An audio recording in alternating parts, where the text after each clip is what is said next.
Hello everyone, this is सिमरन है। आज जो हम टॉपिक पढ़ने वाले हैं वो है वैदिक एज मीन्स वैदिक काल। इससे पहले वाली क्लास में हमने जो था वो अर्ली वैदिक पीरियड मीन्स प्रारंभिक वैदिक काल कंप्लीट किया था। आज हम लेटर वैदिक पीरियड पढ़ेंगे। But before we starting please like, share and subscribe our channel and press the bell icon. तो इफ़ हम टॉपिक के वेटेज की बात करें कि एग्जाम में इसके आने के अच्छे चांसेस हो, मैंने आपको लास्ट क्लास में बताया था कि इंडस वैली सिविलाइजेशन से जो रिवर वाला पोर्शन है वहाँ से ज़्यादातर क्वेश्चंस बनते हैं। एंड इफ़ हम वैदिक की बात करें तो यहाँ से भी क्वेश्चंस बनने के चांसेस होते हैं, जस्ट अबाउट 2 to 3 मार्क्स, जहाँ पे जीएस पोर्शन बहुत ज़्यादा मार्क्स का आता है। अप्रोक्स सभी एग्जाम्स में वैदिक पीरियड में से क्वेश्चन आना नॉर्मल मतलब आते ही हैं। एटलीस्ट 1 से 2 मार्क्स के क्वेश्चन तो आते ही हैं, और कंपटीशन में तो 0.55 मार्क्स से भी फाइट करना पड़ता है हमें। तो हर एक टॉपिक अपने लिए एक इम्पॉर्टेंस रखता है। तो हमें आज हम जो देखेंगे वो है लेटर वैदिक as means letter Vedic period. इससे पहले वाली स्टार्टिंग में जब हमने अर्ली वैदिक पीरियड किया था तो हमने देखा था कि अर्ली वैदिक पीरियड नॉर्मल सी बात है, जो वैदिक काल था वो 2 पार्ट्स में डिवाइडेड था। फर्स्ट इज अर्ली वैदिक एंड सेकेंड इज लेटर वैदिक। अर्ली वैदिक को हम ऋग वैदिक भी कहते हैं, और इसका टाइम पीरियड जो था वो था 1500 बीसी से लेकर 1000 बीसी तक, और लेटर वैदिक का टाइमिंग था 1000 बीसी से लेकर 600 बीसी तक। ओवरऑल जो अर्ली पीरियड वो वैदिक एज था इसका टाइमिंग था हमारा 1500 से 600 बीसी तक का। ओके, तो ये जो था अर्ली वैदिक ये हम कल कंप्लीट कर चुके थे, जिसके अंदर ओनली ऋग्वेद फाउंड किया था, जिसकी वजह से इसका नाम ऋग्वैदिक पड़ा। इसको ऋग्वैदिक पीरियड भी कहा जाता था। अब हम अर्ली वैदिक के बाद पढ़ेंगे लेटर वैदिक, जिसके अंदर 3 वेद फाउंड हुए थे, दैट इज यजुर्वेद, सामवेद और अथर्ववेद।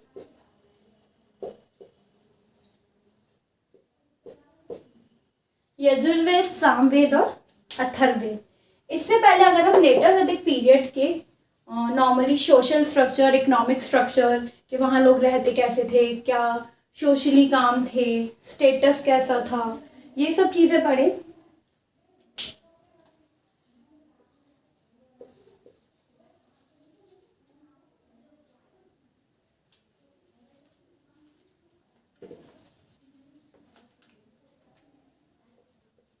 लेटर वैदिक पीरियड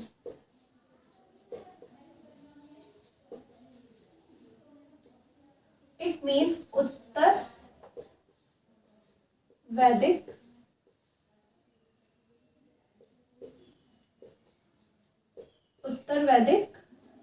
काल।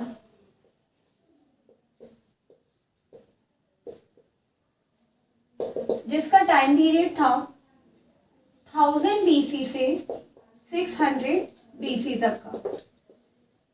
वैदिक एज में लोग जो थे वो आर्यंस थे, आइदर वो अर्ली वैदिक है आइदर वो लेटर वैदिक है। लोग आर्यंस ही थे, बट कुछ सोशली पॉलिटिकली चेंजेस आए, इनके रिलीजियन में चेंजेस आए, इसीलिए इसको 2 पार्ट्स में डिवाइड किया गया था।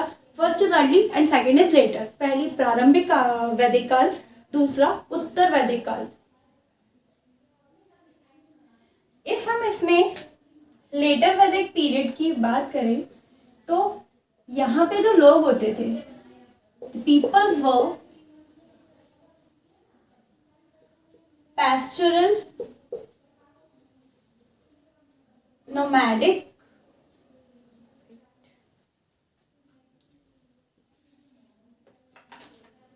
पैस्टोरल्स होते थे, नोमैडिक होते थे, और ये लोग एग्रीकल्चर करते थे। एग्रीकल्चर, या फिर हम इसे ऐसा भी बोल सकते हैं कि एनिमल रियरिंग भी करते थे। तो ये जो लोग होते थे यहाँ पे लोग चरवाहे होते थे, एनिमल्स की रियरिंग करते थे, एग्रीकल्चर करते थे। एग्रीकल्चर में जनरली वही वीट, राइस, ये सारी चीज़ें थी। इनकी जो मेन स्टेपल जो फूड था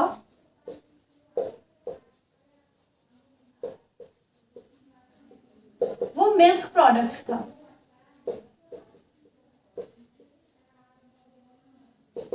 क्योंकि जो अगर देखें तो जो पशुपालन वाला सीन था, मीन्स जो एनिमल्स को ये लोग ज़्यादा रखते थे तो इन्हें वहाँ से मिल्क प्रोडक्ट आराम से मिल जाता था। ऑक्स को रखते थे तो ऑक्स से इन्हें मीट मिल जाता था। तो स्टेपल फूड इनका मिल्क प्रोडक्ट रहा था। इसके अलावा सोशली अगर देखें तो विमेंस की पोजीशन ज़्यादा अच्छी नहीं थी। विमेंस की जो पोजीशन थी वो ज़्यादा रिस्पेक्टफुल नहीं रही थी। अर्ली वैदिक में काफ़ी रिस्पेक्टफुल थी। विमेंस को असेंबलीज में जाने दिया जाता था, सभा समिति में उन्हें गैदरिंग्स में जाने दिया जाता था। यहाँ पे उन पर बाउंडेशंस लगा दी गई, उन्हें बाहर जाने से मना किया गया और एक तरह से कैटेगराइज कर दिया कि विमेन सिर्फ घर संभालेंगी, घर का काम करेंगी, मीन्स औरतें सिर्फ घर पर रहेंगी और बाहर के जो भी काम है वो मेंस करेंगे। इस तरीके की बाउंडेशंस लगा दी। इसमें चाइल्ड मैरिजेस भी होना स्टार्ट हो गया था। Child marriages becomes common, means बाल विवाह जैसी चीजें जो थी, बाल विवाह जो था बहुत कॉमन हो गया था इस काल में।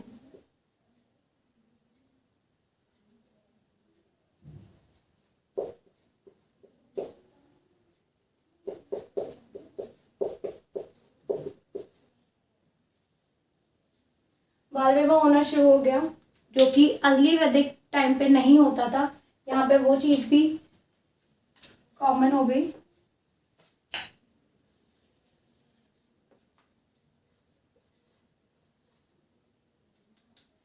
तो अगर देखा जाए तो ये जस्ट ऑपोजिट हो गया था अर्ली वैदिक का। अर्ली वैदिक के जस्ट ऑपोजिट इसमें काम हुए थे।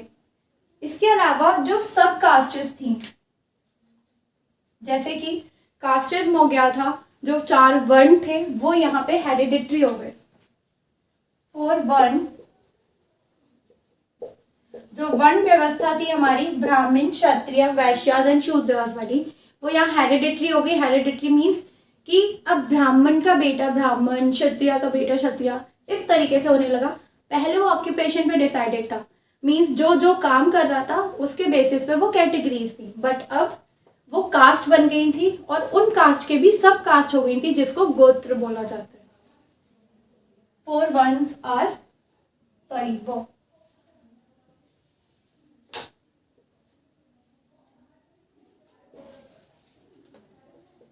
becomes hereditary.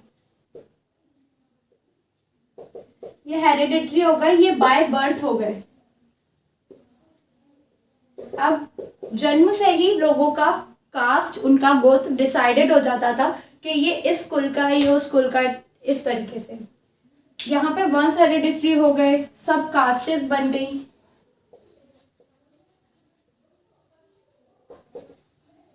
जिनको गोत्र बोला गया।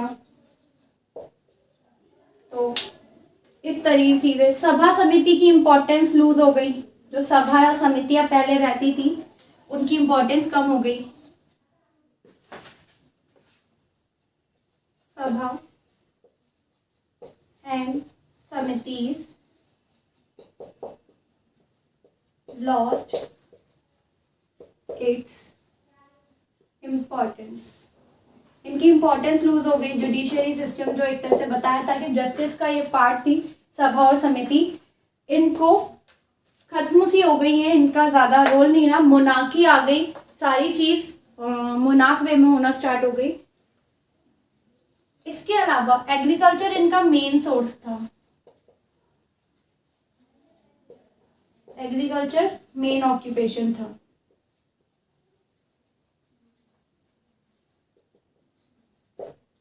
तो एग्रीकल्चर इनका मेन ऑक्यूपेशन हो गया। एग्रीकल्चर मीन्स कृषि। अपार्ट फ्रॉम दैट इंद्र और अग्नि जो है वो इनके गॉड्स थे, उनकी भी इंपॉर्टेंस लॉस्ट हो गई।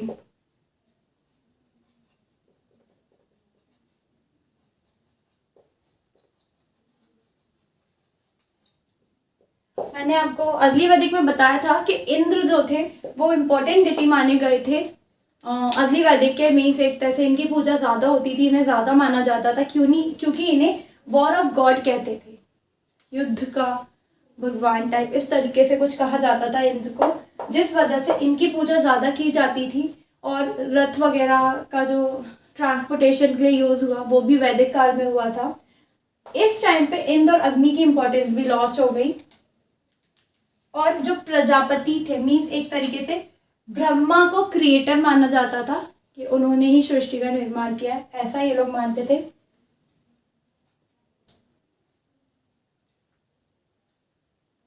इसके अलावा इम्पोर्टेंस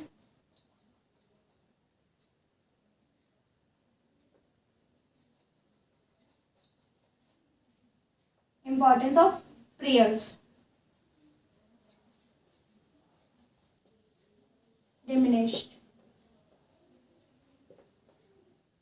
प्रेयर करने की जो इम्पोर्टेंस थी वो भी डिमिनिश हो गई। लोग प्रे से ज़्यादा यज्ञ, हवन और सेक्रीफाइसेस करते थे, बलि देना और ऑल। ये सब लेटर पीरियड में स्टार्ट हुआ कि ये लोग क्या सोचते थे कि हम जितना बड़ा यज्ञ करेंगे उतना अच्छा होगा, जितनी ज़्यादा बलि देंगे उतना अच्छा होगा। तो प्रेयर की इम्पोर्टेंस तो कम हो गई, बट यहाँ पे रिचुअल्स मीन्स यज्ञ, हवन जैसी चीज़ें और सेक्रीफाइसेस स्टार्ट हो गए।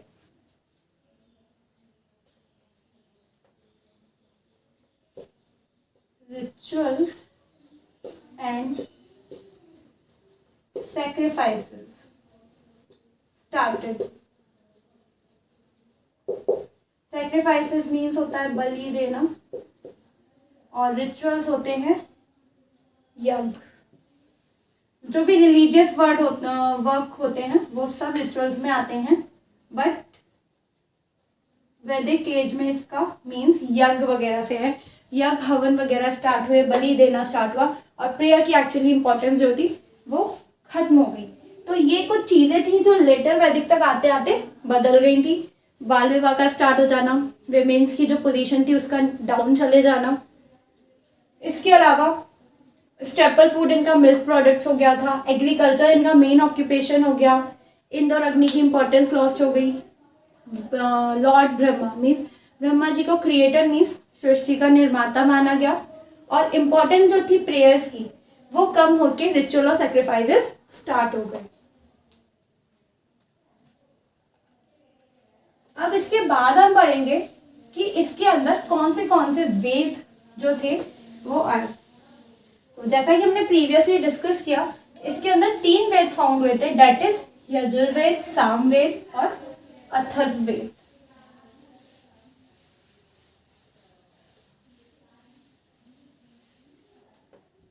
हमने देखा था कि जो सोर्सेस थे वेद के, सोर्सेस मीन्स स्रोत जो थे वेद के, ये जो स्रोत थे वैदिक काल के वो हमने पढ़े। एक तो वेद थे, दूसरे ब्राह्मण टेक्स्ट थे, ब्राह्मण टेक्स्ट, उपनिषद थे, उपनिषद और आरण्यक,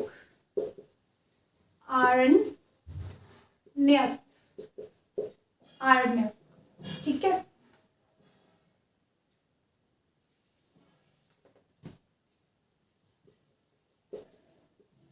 तो ये 4 थे जिसमें से हम अभी सिर्फ वेद पढ़ रहे हैं। ब्राह्मण टेक्स्ट, उपनिषद और आरण्यक से इतने क्वेश्चन जनरली नहीं आते, बस इनका मीन क्या है, इसके अंदर क्या क्या था, थोड़ा बहुत जस्ट अ जिस्ट वो पूछा जाता है। मोस्टली क्वेश्चंस बनते हैं वेद से कि वेद में क्या क्या था, कौन सा वेद किसके रिगार्डिंग था, उसके ब्राह्मण टेक्स्ट क्या थे। क्वेश्चंस कुछ इस तरीके के होते हैं। तो हम पढ़ेंगे अब लेटर वैदिक में ही पहला वेद आता है यजुर्वेद। वन मोर थिंग, जो हमने कल ऋग्वेद पढ़ा था, तो फर्स्टली तो एक करेक्शन था कि वैदिक वर्ड जो था वो विद से आया है। इसका मतलब होता है नॉलेज, मीन्स ज्ञान। ये कल मैंने विद जो था मतलब वैदिक का वेद बता दिया था, that not Veda, it's with से ये आया है, जिसका मतलब होता है नॉलेज और ज्ञान। तो जो ऋग्वेद था उसके अंदर 40 रिवर्स के बारे में बताया, मीन्स 40 रिवर का जिक्र किया है। ऋग्वेद के अंदर 40 रिवर्स के बारे में बताया गया है। ओके, तो अब हम आते हैं यजुर्वेद पे, दैट इज यजुर्वेद। यजुर्वेद जो था, मतलब जो यजुर्वेद है, इसका मतलब होता है, यजुर मीन्स यजना, यजना मीन्स यज्ञ। इट मीन्स ये जो वेद था ये यज्ञ के रिलेटेड था, ये वेद रिचुअल्स और रिलीजियस वर्क के लिए था, for rituals and religious work. जो यज्ञ वगैरह होते थे उसके लिए जो मंत्रों का उच्चारण या उपयोग किया जाता था वो यजुर्वेद के अंदर थे, रिलीजियस वर्क। मीन्स यज्ञ हवन के टाइम पे जो मंत्रों का उच्चारण किया जाता था। ओके, तो एक चीज समझ में आई कि यजुर्वेद मीन्स यजना होता है, यजुर का मीन्स, और जिसका मतलब होता है यज्ञ। And ways to perform rituals means इसके अंदर जो मंत्र थे, मंत्र related to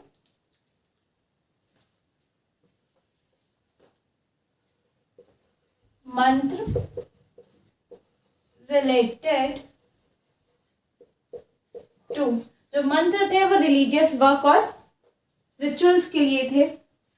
apart from that अगर हम इसकी बात करें तो ये ओनली वेद है जिसके अंदर, only Veda, it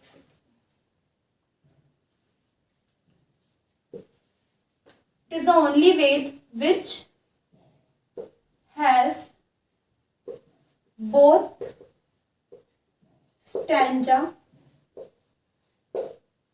and poetry. Okay, poetry means होता है पद का जो पोर्शन होता है, एंड स्टैंजा मीन्स गद्य पार्ट। जो स्टोरी वाला पार्ट होता है, पोएट्री मीन्स पोएम वाला पार्ट जो होता है। तो ये ओनली वेद था जिसके अंदर स्टैंजास भी थे और पोइट्री भी थी। इससे पहले हमने पढ़ा था कि ऋग्वेद के अंदर मोस्टली पोइट्री थी, पर इस वेद के अंदर स्टैंजा और पोइट्री दोनों थे। तो ओनली वेद कौन सा है जिसके अंदर स्टैंजा और पोइट्री होती है, ये भी क्वेश्चन बना है, यहाँ से भी क्वेश्चन आता है। तो इसका आंसर है यजुर्वेद। नेक्स्ट हम बोले तो जो person, the person who recites the month of Yajurveda, जो इंसान इसके यजुर्वेद के मंत्रों को पढ़ता है, यजुर्वेद के मंत्रों को पढ़ने वाला, इसको हम यजुर्वेद के मंत्रों को पढ़ने वाला जो पर्सन होता है उसे हम अध्वर्यु कहते हैं। अध्वर्यु इन Hindi it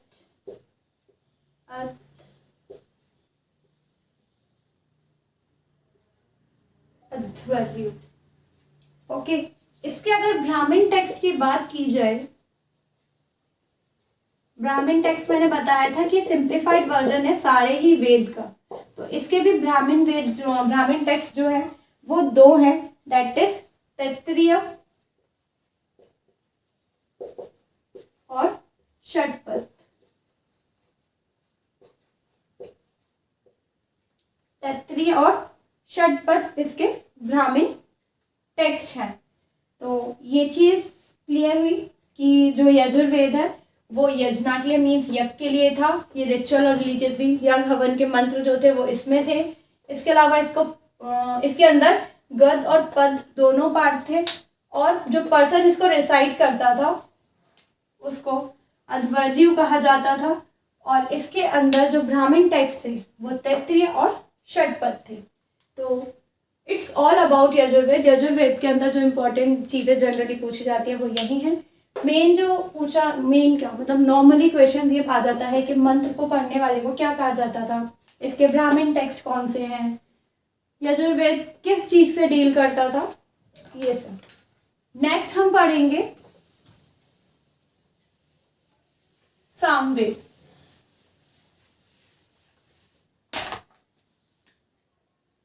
next is Samaveda. Samaveda जो था it's about to deal with singing और अ म्यूजिक। मीन्स ये जो वेद था इट डील्स विद म्यूजिक। तो ये ओनली वेद था जो कि म्यूजिक से डील करता था, सिंगिंग से डील करता था। इंडियन म्यूजिक जो है वो हमें यहीं से मिला है सामवेद से। तो हमारा इंडियन म्यूजिक जो है, इंडियन म्यूजिक originated फ्रॉम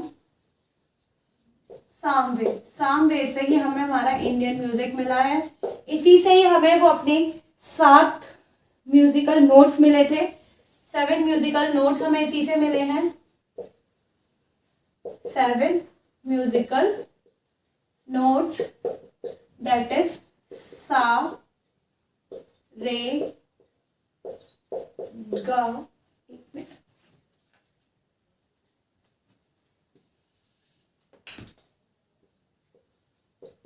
सा, रे, गा, मा, प, ध, नी। सा, रे, गा, म, प, ध, नी नहीं, इट्स नी। ये 7 म्यूजिकल नोट्स हमें सामवेद से मिले हैं। इसके अलावा जो पर्सन इसे रिसाइट करता था, person who recites Samaveda,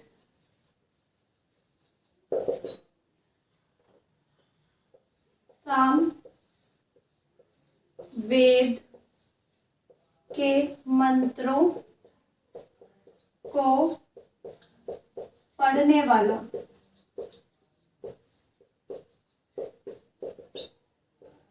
Samaveda के मंत्रों को जो पढ़ता था उसे उद्गाता या उद्गात्री कहते थे।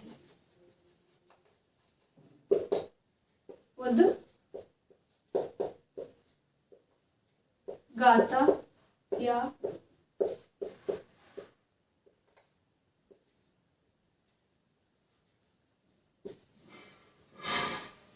उद्गाता ही जनरल कहते थे, या उद्गात्री।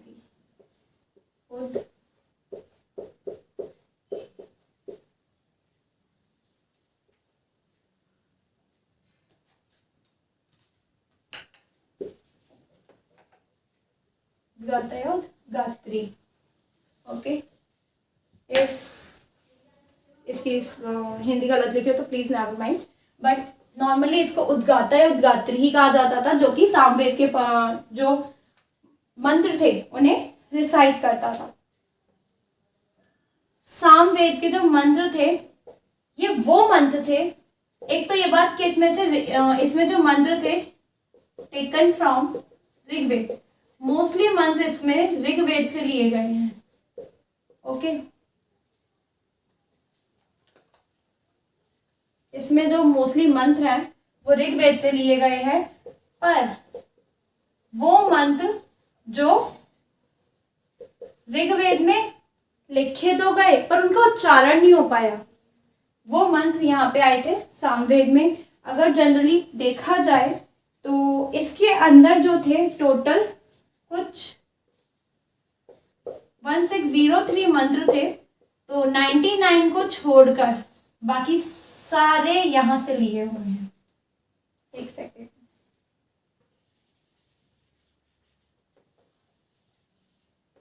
अगर इसको हम नॉर्मली अगर इसको आप 2 पार्ट्स में डिवाइड कर दोगे तो ये जो थे हो जाएंगे, एक थे 99 मंथ और एक थे 1504 मंथ। तो ये जो 99 मंथ थे ये तो सामवेद के थे और ये ऋग्वेद से लिए गए थे। तो ज्यादातर मंत्र इसके जो थे वो ऋग्वेद के लिए हुए थे। वो मंत्र जिनका उच्चारण नहीं हो पाया था ऋग्वेद में लिख तो गए थे। तो अभी हमने पढ़ा कि ये एक तरीके से ये फादर ऑफ इंडियन म्यूजिक भी है, फादर ऑफ इंडियन म्यूजिक।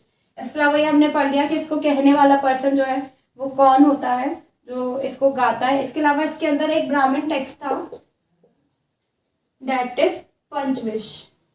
ब्राह्मण टेक्स्ट जो था इसके अंदर वो था पंचविश। पंचविश इसका ब्राह्मण टेक्स्ट था। इसके अलावा एक जेमनीय भी था।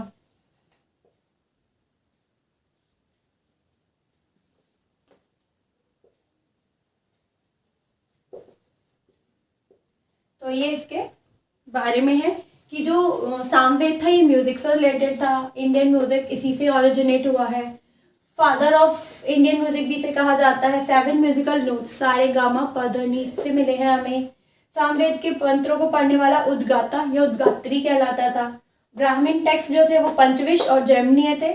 इसके अलावा इसके सारे ही वेद ऑलमोस्ट ऋग्वेद से लिए गए थे। जिनका उच्चारण ऋग्वेद में नहीं हो पाया था उनको यहाँ लिया गया, जो कि 99 वेद सामवेद के थे और 1504 समथिंग ऋग्वेद के थे। ओके, नेक्स्ट जो वेद रह गया है वो हमारा अथर्ववेद, जो कि लास्ट वेद है।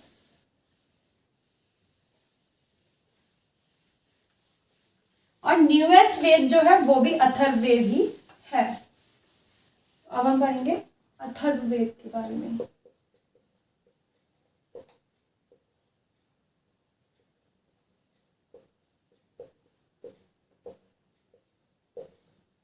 अथर्ववेद, और यही सबसे नया और न्यूएस्ट वेद है।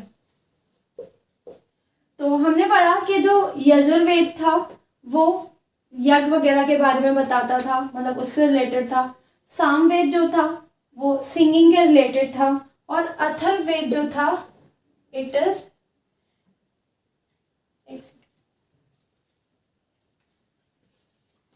It contains spells and musical formulae, musical नहीं सॉरी magical formulae। एक तरीके से ये जादू टोना, काला जादू, वशीकरण, इस तरीके की चीजों से रिलेटेड था। मीन्स इसमें जादू टोना, काला जादू, वशीकरण, इस तरह की चीजों से डील करता था। इसको जो पढ़ता था पर्सन हु रिसाइट्स, तो इसको पढ़ने वाला पर्सन मीन्स अथर्ववेद के मंत्रों को पढ़ने वाला, ये जो था ये ब्राह्मण कहलाता था। ब्राह्मण, कहीं पे इसको ब्रह्मा भी ऐसे करके लिख देते हैं, बट जनरली इसको ब्राह्मण कहा गया। ओके, तो जो पर्सन इसके बारे में इनके मंत्रों को रिसाइट करता था वो था ब्राह्मण। इसका अगर ब्राह्मण टेक्स्ट देखा जाए तो वो था ब्राह्मण टेक्स्ट दैट इज गोपद। बाकी सबके दो दो थे, इसका एक ही ब्राह्मण टेक्स्ट था जो कि था गोपथ, और इसको ब्रह्मवेद भी कहा जाता था। ब्रह्मवेद, ऑल्सो नोन एज ब्रह्मवेद। इसको ब्रह्मवेद के नाम से भी जाना जाता है। इसके अलावा इसका उपवेद जो रहता है वो शिल्पवेद था। उपवेद हम अभी पढ़ लेंगे। मेन जो थी अभी चीजें वो इसके रिलेटेड इतनी ही थी। ओके, तो अभी हमने पढ़ा कि लेटर वैदिक में जो था वो ये सब चीजें थी कि ब्रह्मवेद कहा जाता था इसे। इसके अंदर मैजिकल फॉर्मूले मीन जादू टोना, काला जादू, इस तरीके की चीजें। हाँ, ऑरिजिन जो होता है इसमें आयुर्वेद का ऑरिजिन भी पाया गया है। ऑरिजिन ऑफ आयुर्वेद वो इसी वेद से रिलेटेड है। इसमें आयुर्वेदिक उपचार वगैरह भी इसी से रिलेटेड पाए गए हैं। तो ये बात हुई टोटल वेद की। यहाँ पे हमारे वेद हो जाते हैं खत्म। अब हम वेद की जो नॉलेज थी वो कुछ और चीज़ों से भी मिली है, मीन्स कुछ और लिटरेचर से मिली है। ये जो थे जैसे ब्राह्मण टेक्स्ट, तो वो हमने साथ के साथ पढ़ लिए थे सबके ब्राह्मण टेक्स्ट के, किसका कौन सा ब्राह्मण टेक्स्ट था। अब हम बात करते हैं उपनिषद से। तो इस हम उपनिषद के बारे में जाने,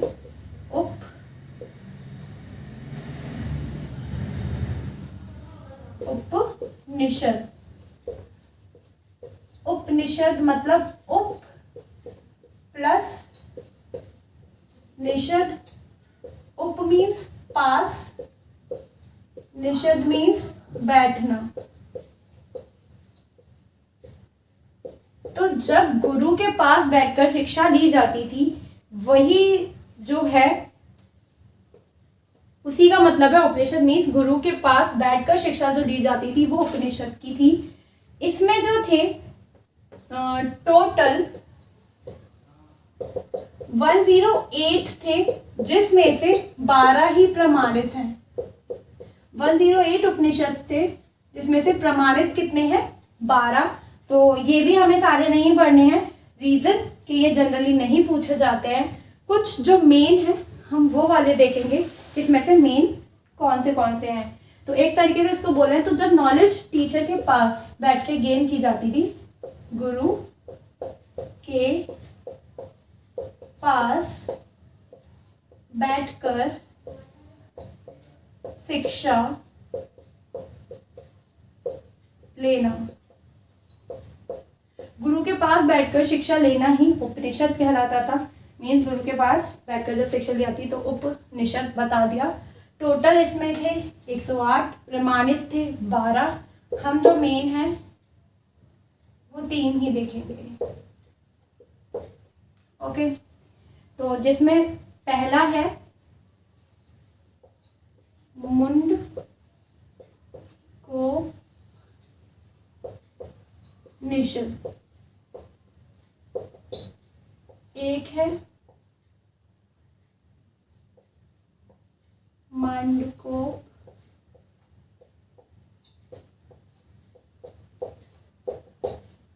एक है मुंडकोपनिषद, एक है मांडुकोपनिषद और एक है काठोपनिषद। काठोपनिषद,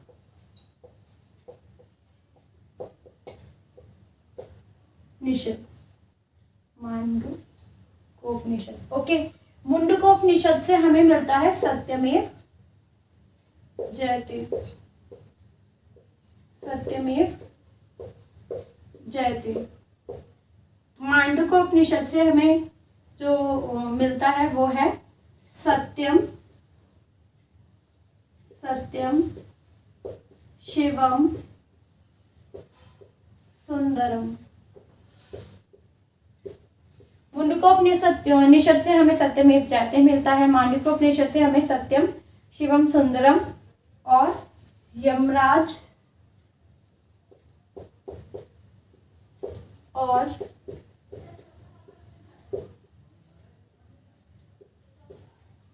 नचिकेता संवाद। शेल्फ। एक मिनट, इसको मैं टैली कर लेती हूँ। That is Nachiketa. यमराज और नचिकेता संवाद जो है वो हमें यहाँ से मिलता है। तो इसके उपनिषद जो थे 108 थे, जिसमें से 12 प्रमाणित थे, बट मोस्ट इम्पॉर्टेंट जो रहते हैं वो ये रहते हैं मुंडकोपनिषद, मांडूकोपनिषद और काठोपनिषद। मुंडकोपनिषद से हमें सत्यमेव जयते मिलता है, मांडूकोपनिषद से हमें सत्यम शिवम सुंदरम, और यमराज और नचिकेता संवाद हमें काठोपनिषद से मिलता है। इसके अलावा ये जो थे टोटल 108 थे। अब हम नेक्स्ट जो रह गया, तो हमने ब्राह्मण टेक्स्ट इसके साथ ही कर लिए। उपनिषद में से जो इम्पोर्टेंटली पूछ लिया जाता है, ज़्यादातर क्वेश्चन ये वाला देखने को मिल जाता है कि सत्यमेव जयते कहाँ से आया है। उपनिषद भी हो गया। अब रह गया आरण्य। आरण्य का डायरेक्ट मीनिंग है फॉरेस्ट से।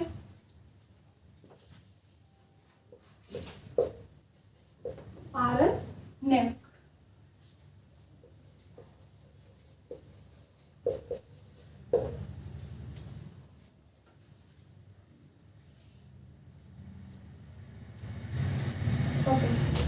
आरण्य का मतलब होता है, आरण्य मीन्स होता है आरण्य, जिसका मतलब होता है forest, that is jungle. Okay, तो जब जो टेक्स्ट फॉरेस्ट में वैल्यूएट हुए, those text evaluated in forest, वही है आरण्यक। मीन्स जो टेक्स्ट इवेल्युएट हुए फॉरेस्ट में वही आरण्यक होते हैं। इससे जस्ट सिंपली इसका मीन ही पूछा जाता है कि आरण्यक का मतलब क्या, आरण्य मीन्स क्या है। तो आरण्य जंगल होता है और जो टेक्स्ट वहां से मिले हैं उसको आरण्यक कहा गया है। अब हम एक छोटी सी टेबल देखेंगे। ये तो बात हुई पूरे लेटर वैदिक पीरियड की, जिसमें तीनों टेक्स्ट उपनिषद, आरण्यक, ये सब मिला है। अब हम यहाँ लिखेंगे वेद, यहाँ उसका उपवेद,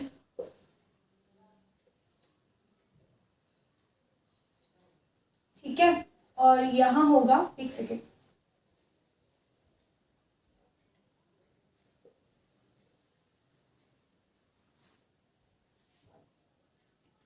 उसका रचनाकार।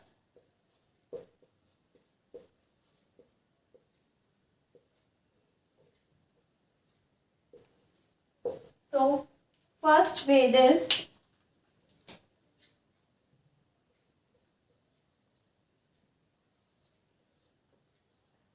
ऋग्वेद, सेकंड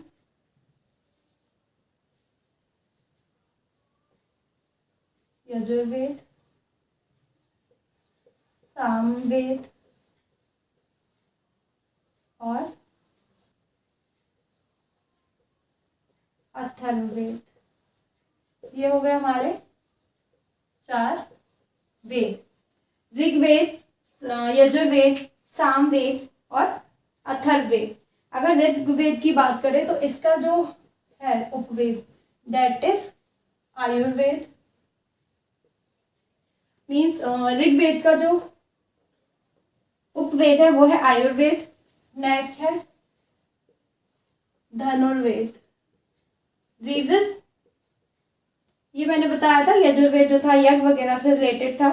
सामवेद जो था वो था गंधर्व वेद।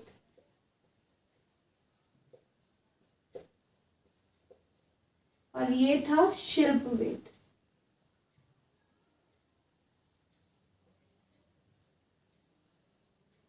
ओके, राइटिंग के लिए माइंड मत कीजिएगा। शिल्प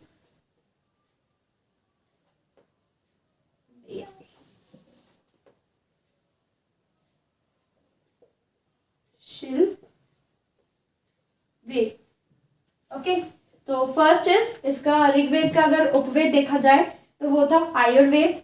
नेक्स्ट यजुर्वेद का धनुर्वेद, सामवेद का गंधर्व वेद और अथर्ववेद का शिल्प वेद। अगर हम इनके रचनाकार की बात करें तो इसके रचनाकार थे धनवंतरी। ऋग्वेद का उपवेद आयुर्वेद और रचनाकार उसके थे धनवंतरी। यजुर्वेद का उपवेद जो था धनुर्वेद और इसके जो रचनाकार थे वो थे विश्वामित्र। विश्वामित्र जो थे वो यजुर्वेद के रचनाकार थे। सामवेद के थे भरत मुनि। भरत मुनि एंड अथर्ववेद के जो थे वो थे विश्वकर्मा।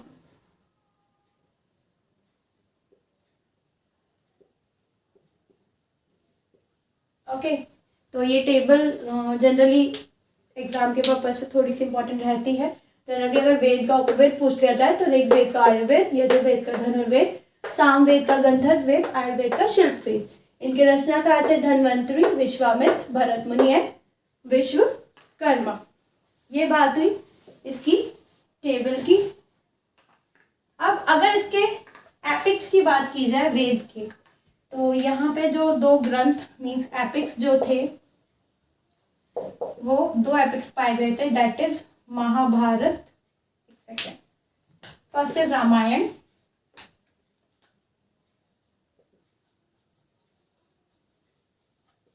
रामायण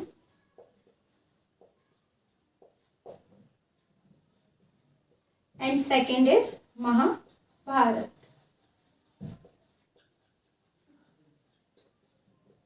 महाभारत ओके तो यहाँ पे दो ग्रंथ मिले हैं और वैदिक काल से दो ग्रंथ आए हैं, दैट इज रामायण और महाभारत। इसके अंदर 4 आश्रम और हैं जो जनरली पूछे जाते हैं, 4 आश्रम, जिसमें आपकी पूरी लाइफ डिवाइडेड है। वो भी यहीं से पता चलता है, first, second, third and fourth. तो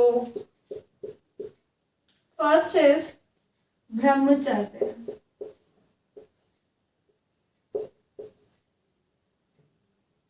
ब्रह्मचर्य दैट इज स्टूडेंट लाइफ, जब बच्चे को शिक्षा दी जाती है, ये ब्रह्मचर्य वाला था। ओके नेक्स्ट है गृहस्थ, गृहस्थ आश्रम, ये आपका हाउस होल्डर वाला हो गया।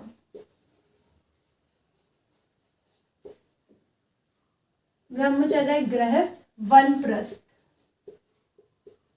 वनप्रस्थ जो था ये जब जनरली लोग अपनी सेल्फ रियलाइजेशन के लिए या सेल्फ एक्चुअलाइजेशन के लिए बाहर वन में चले जाते हैं, वहां जाके मतलब सब कुछ छोड़ कर त्याग करके चले जाते हैं, दैट इज वनप्रस्थ। और इसके बाद फर्स्ट इज ब्रह्मचर्य, सेकंड इज गृहस्थ, थर्ड इज वनप्रस्थ और फोर्थ है सन्यासी।